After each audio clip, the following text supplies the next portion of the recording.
பாலும் தெளிதேனும் பாகும் பருப்பும் இவை நான்கும் கலந்துனக்கு நான் தருவேன். கோலம் செய் துங்கக் கரிமுகத்து தூமணியே, நீ எனக்கு சங்கத் தமிழ் மூன்றும் தா. சிவாய நம. மாணிக்கவாசகப் பெருந்தகை திருச்சகத்தில் அனுபோக சுத்தியில் தொடர்ந்து பாடுகிறார். மான் நேர் நோக்கி உமையாள் பங்கா, வந்து இங்கு ஆட்கொண்ட தேனே, அமுதே, கரும்பின் தெளிவே, சிவனே, தென்தில்லை கோனே, உன் தன் திருக்குறிப்பு கூடுவார் நின் கழல் கூட, ஊன் ஆர் புழுக்கூடு இது காத்து இங்கு இருப்பது ஆனேன் உடையானே அப்படின்னு பாடுறார். மான் நேர் நோக்கி உமையாள் அப்படின்னா மான்விழி போன்ற விழியினை உடைய உமை அம்பிகை உனது இடப்பக்கம் இருக்கிறார். அப்படி அவளை இடப்பக்கம் கொண்ட ஒரு பாகத்து உடையவனே, நீ எவ்வளவு கருணையானவன். இந்த இடத்துல மான்விழி அப்படின்னு சொல்கிறாங்க. மான்விழி அப்படிங்கிறது எப்பவும் கொஞ்சம் பயந்த மாதிரி மருண்ட பார்வைன்னு சொல்லுவாங்க மானை. ஏன் அது மருண்ட பார்வை கொண்டிருக்கும் அப்படின்னா இரக்கத்தின் பால், கருணையின் பால். இங்கேயே இவர் மான் நேர் நோக்கி அப்படின்னு சொன்னார்னா, உரை ஆசிரியர்கள்லாம் என்ன சொல்கிறாங்கன்னா, அம்பாள் எப்பவும் அருள் வடிவினல். அவளுக்கு பக்தர்கள் யாராவது அப்படி கேட்டால் உடனே அவங்களுக்கு கொடுத்துடணும், அவங்கள எந்த கஷ்டத்தையும் பட வச்சிடக்கூடாதுன்னு ஒரு கருணையே வடிவானவள். அவள் சிவபெருமானின் இடது பக்கம் இருக்கா. அதனால் அவளுடைய இதயம் எப்போவுமே கருணையை பொழிந்து கொண்டே இருக்கும். அவளுக்கு தோணுமா, அடடா குழந்தைகள்லாம் நம்ம ஐயனை வேண்டுகிறார்களே, அவங்கள அடியார்னு இவர் சேர்த்துக்கணுமே, இவர் ஏதாவது சோதனையெல்லாம் வைத்து விட்டுவிடக்கூடாதேங்கிற ஒரு பயம் இருக்குமா. சிவன் சோதிப்பார் தானே, நிறைய பக்தர்களை சோதித்து தானே அப்புறமா அவர் சேர்த்துப்பார். அதனால் அம்பாள் ஆசைப்படுவாங்களாம், இந்த மாதிரி குழந்தைகளுக்கெல்லாம் ரொம்ப சோதனை கூடாது, கேட்டால் கொடுத்துடணும் அப்படின்னு நினைப்பாங்களாம். அதனால் அவங்களுக்கு ஒரு மருண்ட கண் இருக்கான். எதுக்கு? சிவபெருமான் அடியார்களை விட்டுடக்கூடாதே, அவங்களுக்கு அருள் புரிஞ்சிடணுமே அப்படின்னு அவங்க நினைப்பாங்க.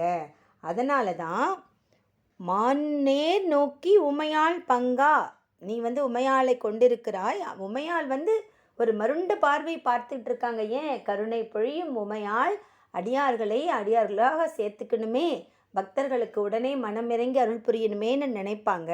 அவங்கள இடைப்பக்கம் கொண்டவனே, இங்கு என்னை ஆண்ட தேனேங்கிறார்.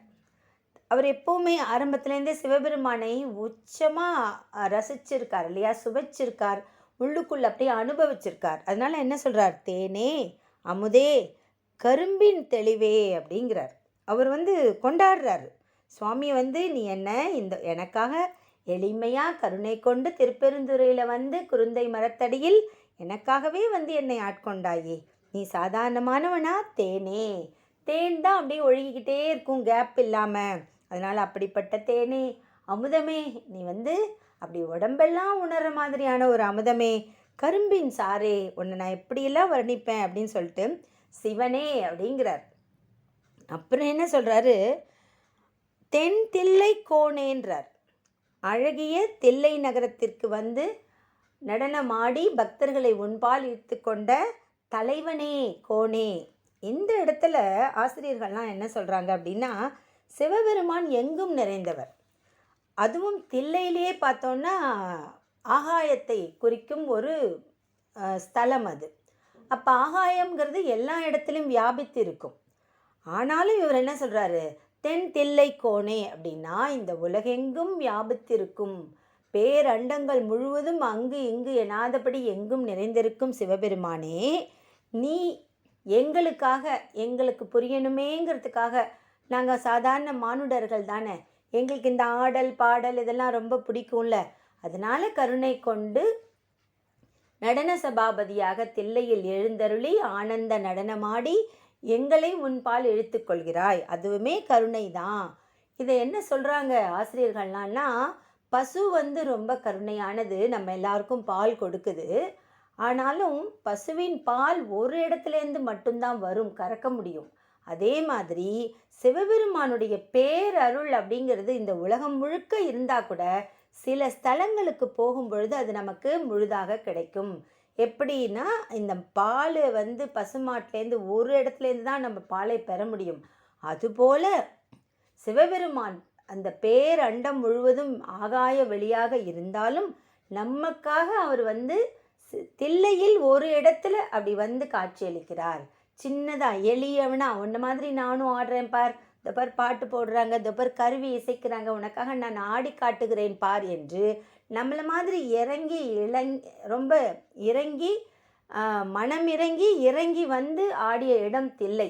அதனால் நமக்கு ரொம்ப ஈஸியாக ஐடென்டிஃபை பண்ணி ஒரு ஸ்பெசிஃபிக்காக இறைவனை போய் பார்த்து காட்சியை கண்டு அப்படி ஆடலை பாடும்போது நாம் அவரு கூட ஈஸியாக கனெக்ட் ஆக முடியும். அப்படிப்பட்ட தில்லைக்கோனே, நீ தில்லையில் எங்களுக்காக வந்தவனே அப்படின்னு சொல்லிட்டு, உந்தன் திருக்குறிப்பு கூடுவார் நின் கழல் கூட. அப்படின்னா உன்னுடைய திருக்குறிப்பு அப்படின்னா நீ வந்து இண்டிகேட் பண்ணுற, குறிப்பால் உணர்த்துற. எப்படி உணர்த்துற? தில்லையில் வந்து நடனமாடி உணர்த்துற. இப்போ ரொம்ப மெய்யடியார்கள், உன்னுடைய உண்மையான பக்தர்கள் அதை புரிஞ்சுப்பாங்க. நம்ம சாதாரணமான மானுட பிறவி, நம்மளுடைய வினையினால தான் இந்த உலகத்தில் வந்து பிறந்திருக்கோம்.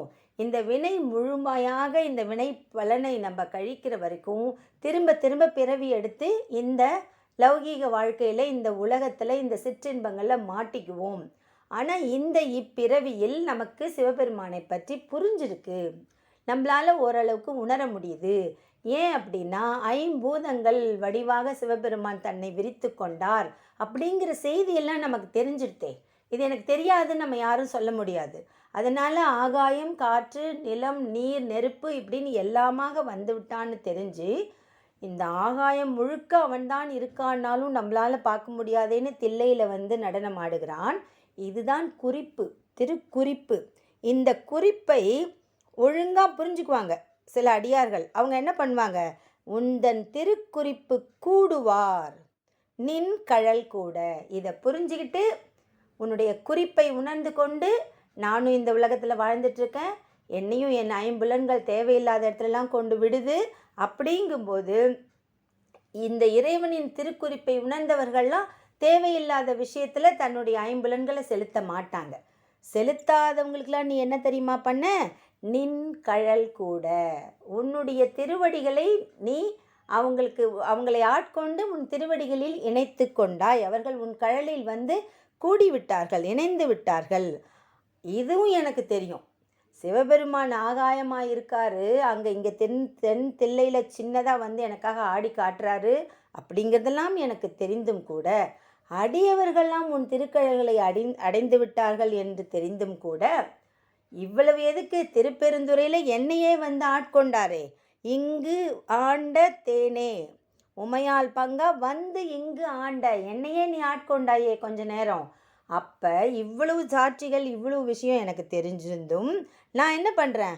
ஊன் ஆறு புழு கூடு இது. இந்த ஊன் இருக்குல்ல, இந்த உடம்பு, எலும்பு, தசை, ரத்தம் இதால் ஆன இந்த உடம்பு இருக்குல்ல, அது வெறும் புழு கூடு. இதுவும் எனக்கு தெரியும். ஆனால் நான் என்ன பண்ணுறேன்? இது காத்து, இங்கு இருப்பது ஆனேன். இதை நல்லா பார்த்துக்கணுன்னு நல்லா சாப்பிட்றேன், இதை நல்லா பார்த்துக்கணுன்னு நல்லா உடை அணிஞ்சிக்கிறேன், இதை நல்லா பார்த்துக்கணுன்னு பத்திரமான இடமா பார்த்து படுத்து தூங்குறேன்.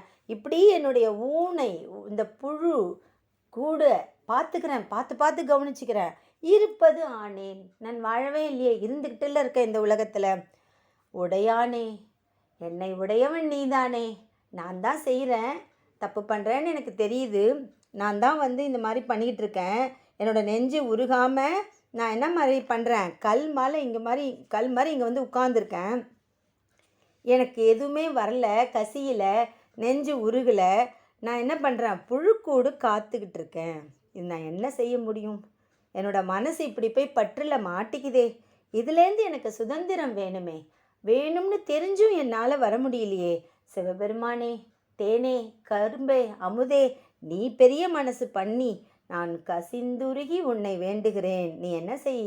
என் புத்திக்கு தெளியப்படுத்து, தெளிவாக வரவழி. ஏன்னா நீ பல பேர் நீ ஆட்கொண்டு இருக்கிறியே, உன் திருக்குறிப்பை புரிஞ்சுக்கிட்டு கூடியிருக்காங்களே உன்கிட்ட வந்து, அவங்களுக்கு ஏதோ ஒன்று உன் அருளால் தானே அவங்களுக்கு அது உணர்ந்திருப்பாங்க, அவங்க தெளிஞ்சிருப்பாங்க. அதே மாதிரி எனக்கும் நீ வந்து கருணை புரிந்து பேரருள் புரிந்து இந்த உடல் பற்றை விட்டுவிட்டு உன்னை வந்து அடையணும் அப்படிங்கிறத என்னுடைய ஆன்மாவுக்கு நீ உணர்த்தின.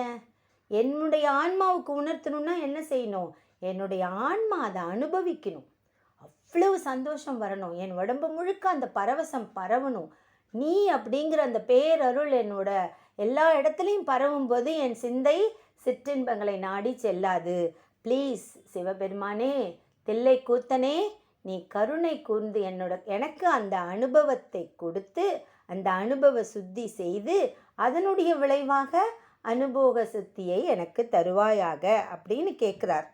கசிந்து உருகி கேட்கிறார். நாமும் இறைவனிடம் காதலால் கசிந்துருகி மனம் கனிந்து, சிவபெருமானே, எங்களோட மனசும் இது கலிகாலமாக இருக்குது, ஐம்புலன்களும் எல்லா பக்கமும் தறிக்கெட்டு போகுது, நீ அதெல்லாம் என்னுடைய சிந்தை செல்லாமல் என்னை பார்த்து கொண்டு உன்னுடைய திருவடியிலேயே, உன்னுடைய கருணையே, உன்னுடைய திருவிளையாடல்களையே, உன்னுடைய நாமத்தையே என்னால் கேட்டு சொல்லி பாடி பரவசித்து உன்னையே நோக்கி என் சிந்தையை செலுத்துவதற்கு நீயே அருள் புரிய வேண்டும் அப்படின்னு நாமும் சிவபெருமானின் திருவடிகளை அடைவோம். சிவபெருமானை பாடுவோம், வேண்டுவோம், அவனுடைய பேரருளை பெறுவோம். திருச்சிற்றம்பலம், திருச்சிற்றம்பலம், திருச்சிற்றம்பலம்.